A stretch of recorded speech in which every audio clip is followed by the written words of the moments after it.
Bismillahirrahmanirrahim. Assalamualaikum warahmatullahi wabarakatuh.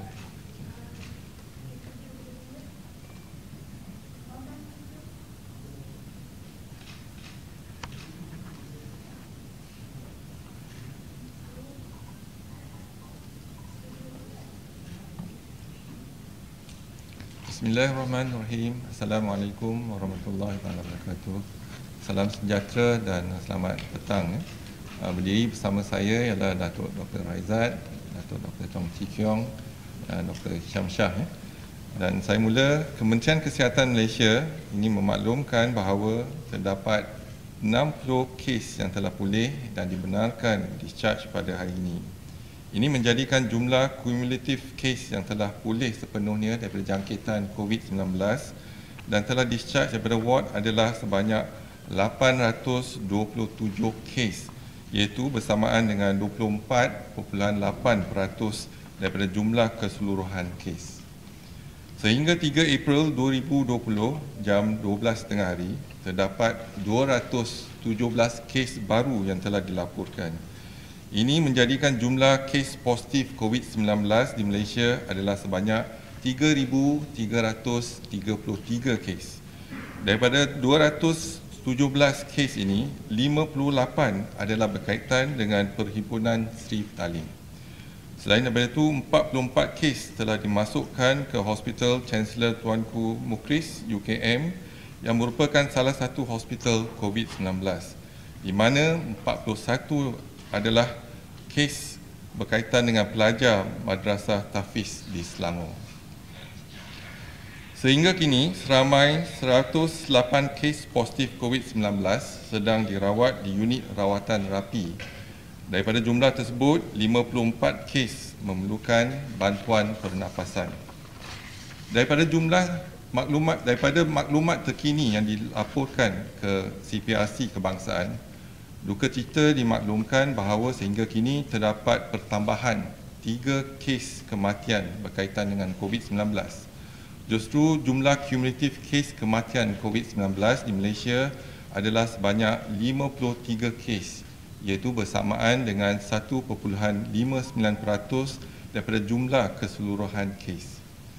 Kes kematian ke-51 iaitu kes 2,561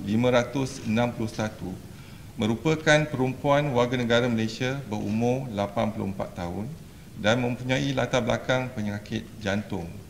Beliau telah dirawat di Hospital Sungai Buloh pada 12 Mac 2020 dan kemudian dirujuk ke Institut Jantung Negara.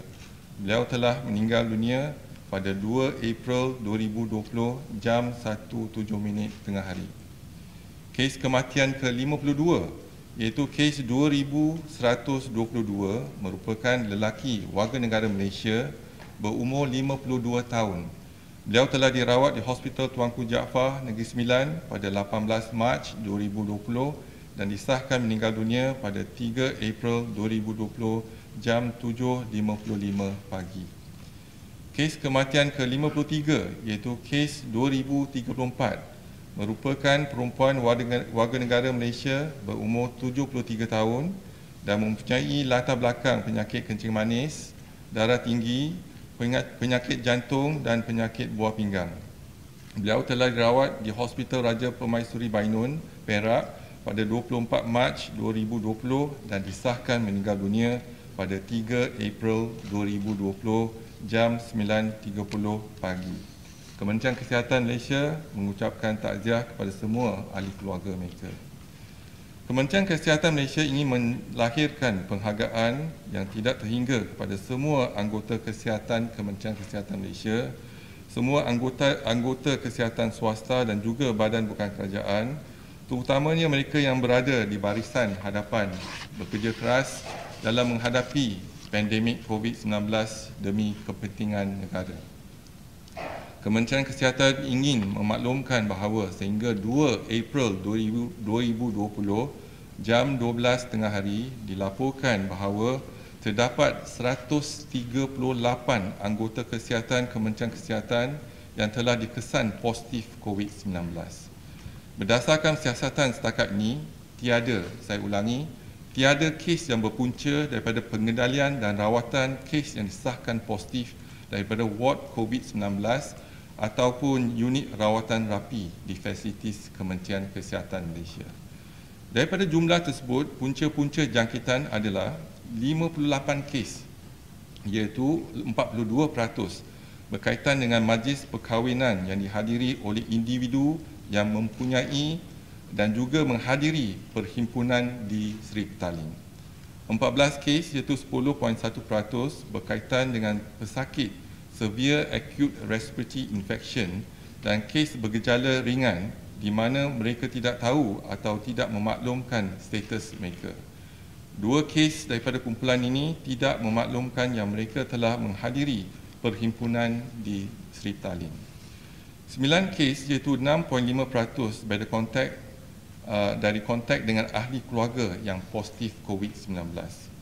6 kes 4.3% dengan sejarah melawat ke luar negara dan 4 kes 2.9% daripada rakan yang positif COVID-19. 3 kes iaitu 2.2% dari pendedahan semasa aktiviti saringan di lampangan dan 2 kes 1.4% telah hadir perhimpunan di Seri Petaling.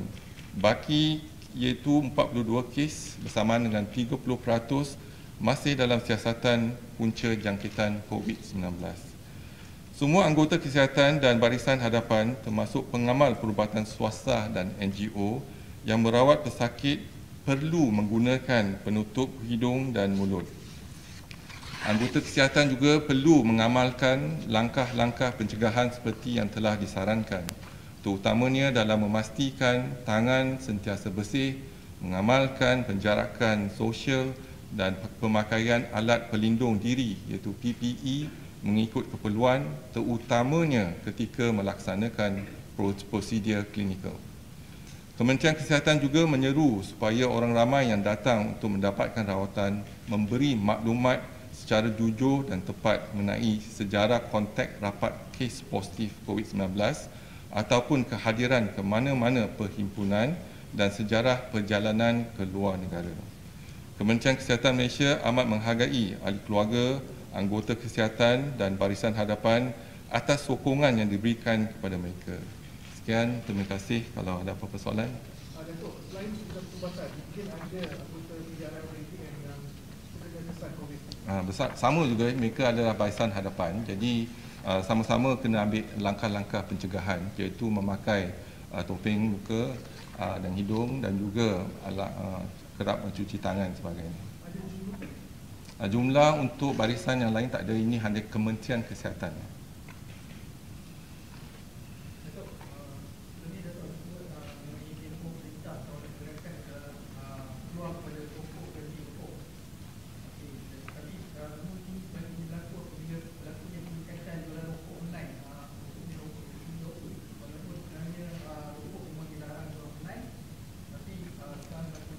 Kita sedia maklum akan penjualan rokok secara online, tetapi apa yang tindakan yang kita sekarang ni menasihatkan semua orang kalau boleh ambil peluang ni untuk berhenti rokok dah.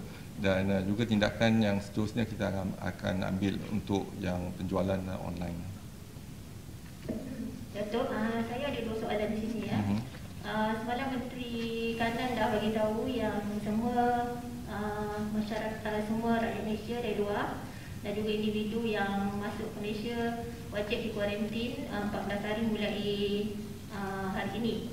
Jadi kita nak tahu kalau KKM ada jumlah yang dikuarantin, mereka dikuarantin dan berapa pusat kuarantin yang terlibat. Lepas tu saya nak tanya pasal SOP sikit. Contoh ya, kalau dalam contoh ada sekumpulan tu ada 40 orang. Lepas tu dia orang dikuarantin di pusat yang sama. Contoh dalam 10 hari tu, tiba-tiba ada seorang tu dia ditest positif. So kuarantin bagaimana dengan 39 yang lain tu, mereka perlu sambung kuarantin tu lagi ataupun mereka akan terus dibawa ke hospital dan dirawat sebagai POI. Okay. Jadi sekarang ni dari segi kuarantin, bila mereka kembali di lampangan terbang, kita akan melaksanakan saringan. Mereka yang ada suhu, contohnya the thermal scan didapati positif, kita akan asingkan, terus kita akan melaksanakan ujian swab dan sebagainya. Mereka yang negatif akan ditempatkan di pusat kuarantin. Dan setakat ni kita dah buka 446 pusat kuarantin dan kita telah tempatkan sebelum ni pun kita ada 4,000 lebih mereka yang dikuarantinkan, termasuk 2,100 jemaah tabligh yang telah dikuarantinkan untuk tempoh 14 hari. Dan bila dikuarantin, mereka tak sepatut dia bercampur dengan orang lain. Mereka dikurung ataupun dikuarantin dalam bilik masing-masing. Makanan akan diberikan ke bilik masing-masing, akan dihantar ke bilik masing-masing. Jadi tak ada pergaulan bebas antara mereka. Sekiranya mereka ada yang positif, contohnya mereka bergejala, demam, batuk dan sebagainya, jadi kita akan ambil buatkan swab dan pemeriksaan, dan kalau positif akan hantar ke hospital, diasingkan ke hospital. Itulah tindakan kita untuk mereka yang dikuarantin untuk tempoh 14 hari. Datuk, soalan yang sama. 70 wanita hamil telah dibawa dari Singapura ke Malaysia. Jadi mereka akan dikuarantin ikut SOP yang sama atau mungkin ada treatment sebab dia orang hamil? Mereka juga akan dikuarantin seperti biasa. Datuk, kalau nak tengok hari ini, selama masih lagi negeri terkini, punca dalam kita tengok Selangor masih telah mencatatkan ataupun merekodkan jumlah yang tinggi. Salah satu punca ialah daripada sekolah-sekolah tahfiz dan juga sekolah-sekolah ataupun madrasah-madrasah yang mana jemaah tabligh pernah berhimpun di Sri Petaling. Jadi sekarang ni kalau contohnya kalau kita lihat di perkampungan Hulu Langat, jumlah kes positif Hulu Langat ialah 300 kes setakat ini. Kalau Selangor kita ada lebih kurang 600 kes lebih, separuh daripada kes tu datang pada Hulu Langat. Dan hari ini kita dapat ada pertambahan, semalam ialah 287 kes yang positif, hari ini ialah 300 kes. Dan di Kampung Sungai Lui ada 90 kes, di mana 25 berkaitan dengan jemaah di Sri Petaling dan 65 kes kontak rapat. Dan bukan di Kampung Sungai Lui ada 210 kes dan 25 berkaitan dengan Sri Petaling dan 185 kes kontak rapat dengan yang lain-lain. Jadi memang antara salah satu sebab 50% daripada kes-kes di Selangor adalah berkaitan dengan jemaah yang berhimpun di Sri Petaling dan juga sekarang ini telah merebak ataupun menular di kalangan sekolah-sekolah madrasah. Ya. Ada pasien yang meninggal pada 29 Mac yang dah dilaporkan semalam, tapi kematian baru dilaporkan semalam. Jadi ada kelewatan dari segi hospital yang melaporkan. Contohnya hospital yang swasta dia laporkan lewat.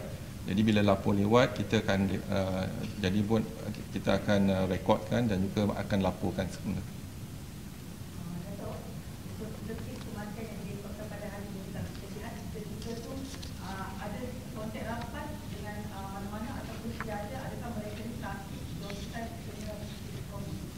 Dua daripada kematian hari ini adalah berkaitan dengan penyakit NCD, contohnya kencing manis dah tinggi. Jadi risiko dia apabila jangkiti gejala dia lebih teruk untuk kita merawat.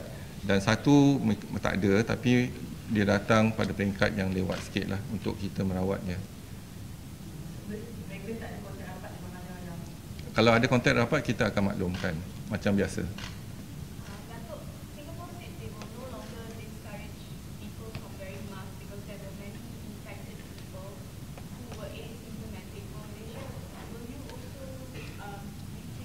As we mentioned earlier, to wear a mask, if you have symptoms, then we advise you to put on a mask. And if you are frontliners, for example, you are seeing a patient or you are seeing you're facing a lot of in public, you're in public, for example, the police and etc.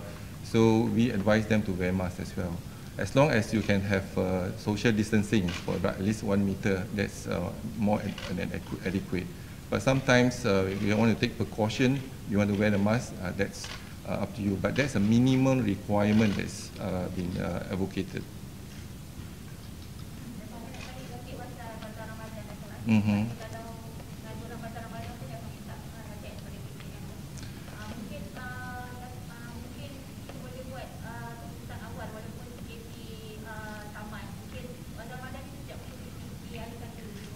Walaupun PKP akan tamat dalam tempoh 2 minggu lagi, tetapi amalan kita dah berubah. It is not the norm lagi.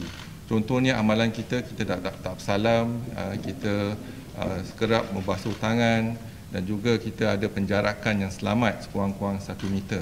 Dan amalan perhimpunan, contohnya 6 bulan ataupun setahun, kita akan lihat tak menggalakkan langsung perhimpunan yang ramai-ramai. Jadi dari segi bazar Ramadan, mungkin kita perlu adakan idea-idea yang kreatif dan inovasi, di mana kita lihat dalam tempoh fasa pertama MCO ni ataupun PKP, kita telah lihat peningkatan 70% penghantaran makanan ke rumah, iaitu GrabFood. Mungkin kita boleh wawarkan e-bazar Ramadan, di mana makanan boleh dihantar ke rumah. Ini akan kita lihat jatuh ataupun mengikut garis panduan Kementerian Kesihatan, iaitu mengelakkan daripada perhimpunan ramai.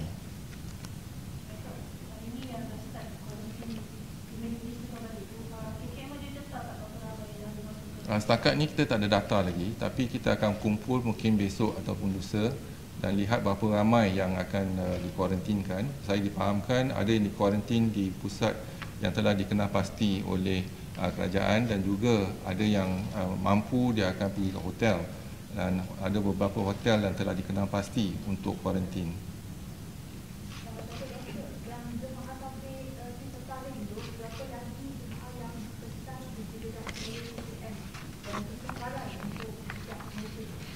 Daripada data yang kita ada untuk peserta perhimpunan distrik Petaling yang disaring sekarang setakat ni adalah 19,032 kes, dan bilangan sampel yang telah diambil ialah 15,970, dan kes positif untuk jemaah jemaah distrik Petaling ialah 1,465 kes positif, dan bilangan yang negatif ialah 10,213. Yang kes pending, berarti keputusan tak balik lagi, ialah 4,292, dan masih belum disaring lebih kurang 3,000 lagi.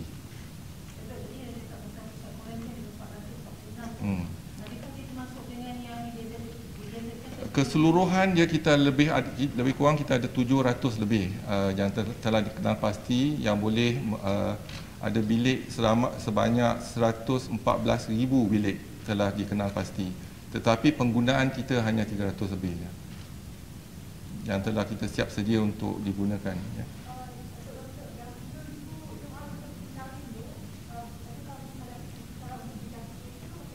Mungkin ada yang tak kembali lagi, mungkin ada yang keluar negara. Contohnya yang kita tahu pergi Sulawesi, di Masjid India, dan mungkin jemaah tu keluar 40 hari, dia tak balik lagi, keluar 40 hari luar negara.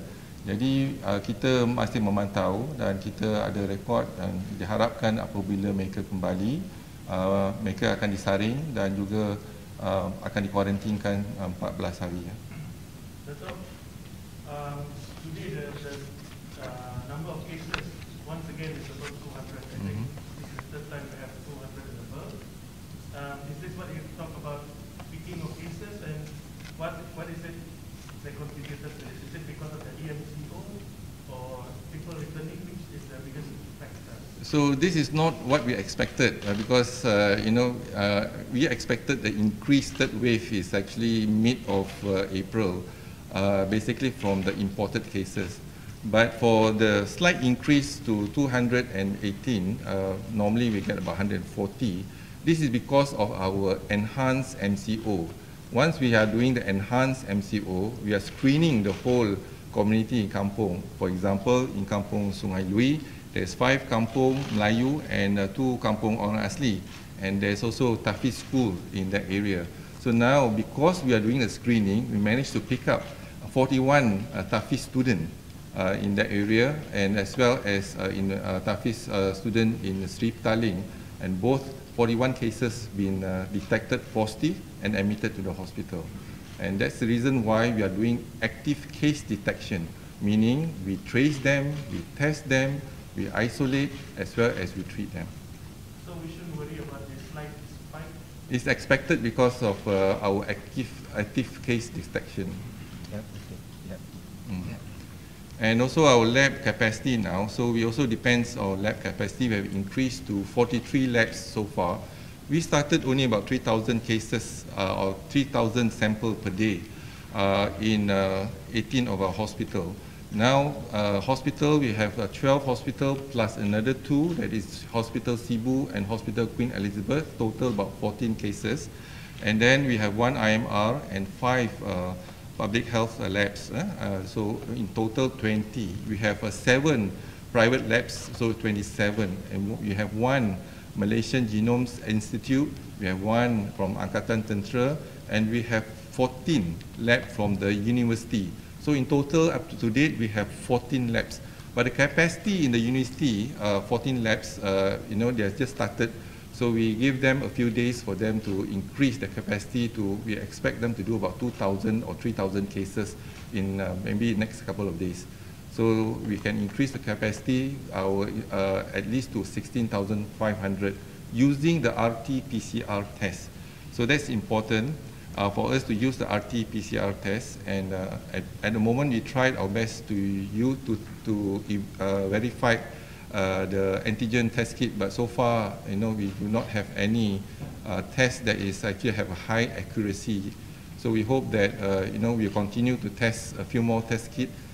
If the accuracy is more than 75 to 80%, then that would be the best for us to use that. But now, I think the latest is only 56%. But having said that, what is more important, the question is, are we testing adequately for our population or community? So this is a big question being asked. So we fall back on the WHO guideline saying that, if you test, if you are doing the test in the community and there's more positive cases being detected, that shows that there's a sign that there are many cases undetected in the community. So if, for example, if I'm doing 100 tests, 80 positive, that shows that in the community there are many more positive not detected. But the benchmark of WHO is that if you do 100 tests, then you can pick up 10 positive. That means 10%. If you have 10% positive, that is adequate in terms of the screening and testing for the community. So we stand at 7%. 7%, if we look into our census, whereby total tests that's been done to date is 45,378 tests has been done. And our positive is 3,333. And that accounts for 7.3%. Then we do have pending cases, about 7,000 tests that is not been verified yet, whether positive or negative. Now, if we minus the pending cases, that we stand at 9%.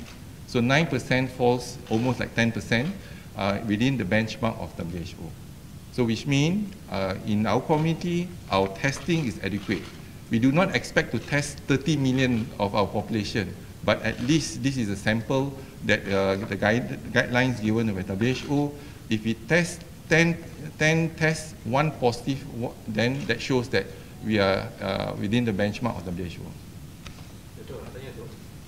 KKM ada tak SOP untuk melupuskan CCTV sebab ada komplain daripada operator bahawa benda tu dibuang itu saja? Tak ada, kita ada tata cara kita untuk melupuskan PPE dan bahan-bahan kimia dan sebagainya. Memang ada, kita kutip semua PPE itu, kita ada cara untuk kita mengambil tindakan untuk PPE tersebut. Hospital macam mana dia susah kawal? Ya, kumpulkan, tutupkan PPE itu, hantar ke Kementerian Kesihatan, kita akan lupuskan.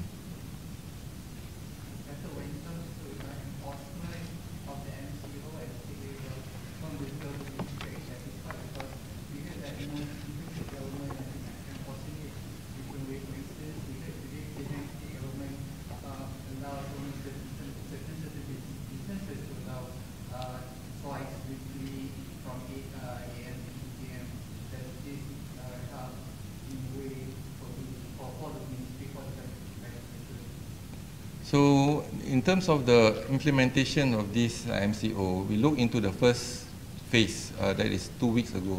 So, how we implemented it, and we have it's a new experience for all of us. This is unprecedented in the history of public health. But more importantly, now today, we are preparing for the worst, that is the mid-April. And this is also the prediction of World Health Organization. and also several authors have predicted the same. But what's more important is for us to enhance the MCO in the hotspot area. So now we try to detect the hotspot area, and if possible, we enhance. We also realize that we have green area. There's no cases at all. For example, longhouses, orang asli, perkampungan orang asli. So they themselves, the community, empower themselves to take care of the longhouses as well as perkampungan orang asli. So that's actually been encouraged because they protect their area so that the outsiders, for example, those have high risk are not coming into their kampung. So this is something that we are looking into it seriously. For example, at Masjid India, so one block, there's actually a positive 17 cases in Masjid India. Today we have detected another one, 18 cases been found in the apartment. But if we can actually community empowerment to make sure that we are protecting the condo or in the certain areas, that's how public empowerment can come in and protect the area to become green. So this is something that we think that we can enhance it further. And on the other hand, we are looking closely in the hotspot area. If there's an increase of cases, whether it's 10 or 20 or even 40 cases within a day, that is a sign for us to come in to enhance the MCO in that area, because that shows that there's a virus transmission in that area. So ada update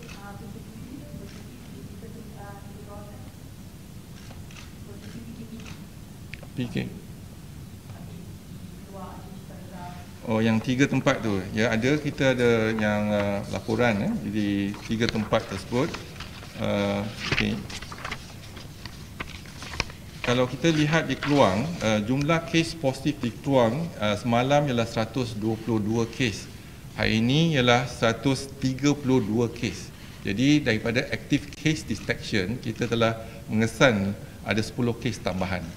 Dan juga di Bandar Baru Ibrahim Majid, semalam kita laporkan 89 kes, hari ini ada 97 kes, ada pertambahan sikit. Dan lain-lain lokaliti 35 kes, semalam 33 kes. Dan pecahan ikut mukim, Ulu Benut 109 kes, Keluang 18, Macap 4 dan Nyo 1. Untuk Ulu Langat, jumlah kes positif Ulu Langat adalah 300 kes. Semalam dilaporkan 287 kes. Kampung Sungai Lui 90 kes dan 25 berkaitan dengan Sri Petaling dan 65 kes kontak rapat. Dan bukan Kampung Sungai Lui ada 210 kes. Semalam kita laporkan 197 kes. Dan 25 berkaitan dengan Sri Petaling dan 185 ialah close contact ataupun kontak rapat. Dan untuk Menara Plaza City One, jumlah kes positif Menara City One adalah 18 setakat ini. Jadi penyiasatan masih dilaksanakan dan kita harap kita dapat kawal penularan penyakit COVID-19 di ketiga-tiga tempat ini. Betul, madrasah, ada age group lah for the students?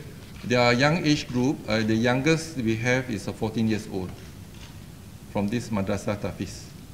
14 tahun, tapi yang lain range from 14 to 18 to 20 years old.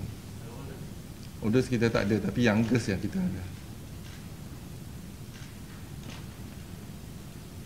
Okay, ada lagi?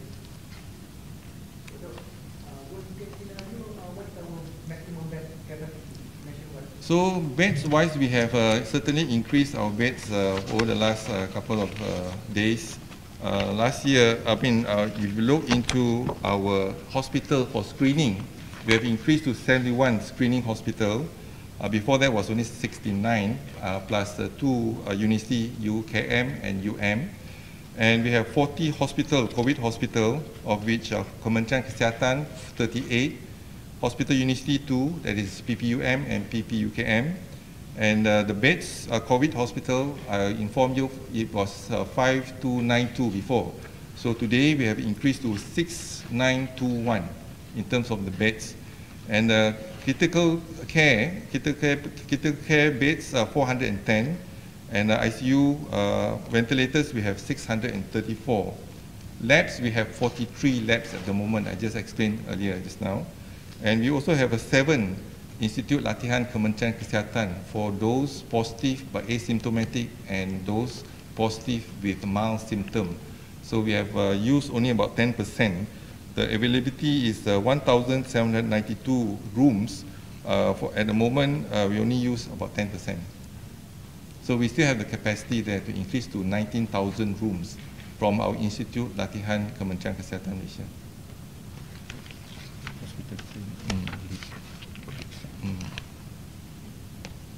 And then COVID hospital, we have 7 COVID hospital. At the moment, the utilization of beds is 39%.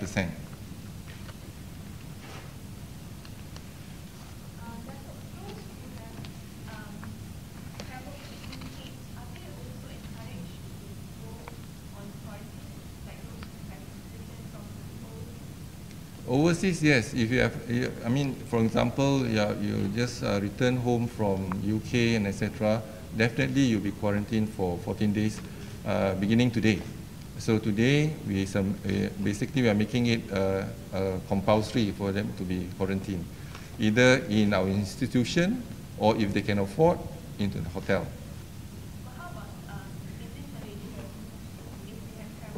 Within Malaysia, no, because we are looking into it.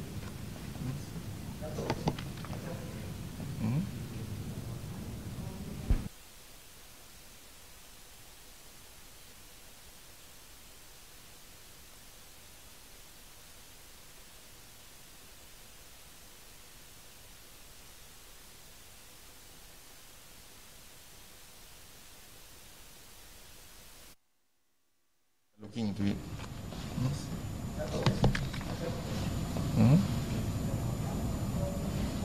Okay, those kumpulan jawatan kuasa khas, this is the latest. I mean, those mengenai warga negara Malaysia yang transit ke Sabah dan Sarawak, for example. So they have a choice. I mean, basically, if they are transit, then they have to go back to Sabah and Sarawak and then quarantine there 14 days. So only for Sabah and Sarawak, they will have to transit and goes back to Sabah and Kuching and KK, and then they'll be quarantined for 14 days. Otherwise, they'll be quarantined for 28 days. 14 days here and then go back to Kuching and then for another 14 days. So there's only 14 days. That is, they will allow them to transit in KLIA back to Sabah and Sarawak, and they'll be quarantined there for 14 days. But for the rest, they have to be quarantined here in Semenanjung.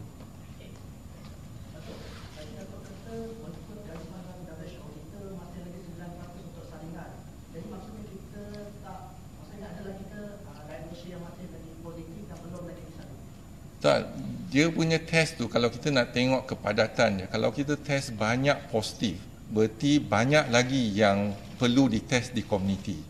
Contohnya kalau you buat 100 test, ada 50 positif, ada 60 positif, berarti ini bermaksud banyak lagi positif di komuniti yang tak diuji lagi ataupun tak dikesan lagi. Right? Tapi yang ratio yang paling bagus ialah setiap 10 test yang dilaksanakan, 1 positif.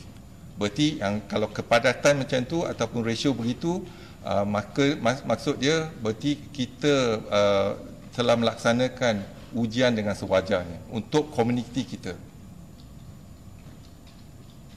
Jadi tanda aras ialah ratio 10 tak 1. 10 negatif, 1 positif. Ataupun 10% lah. Kita dalam 7-9% lah.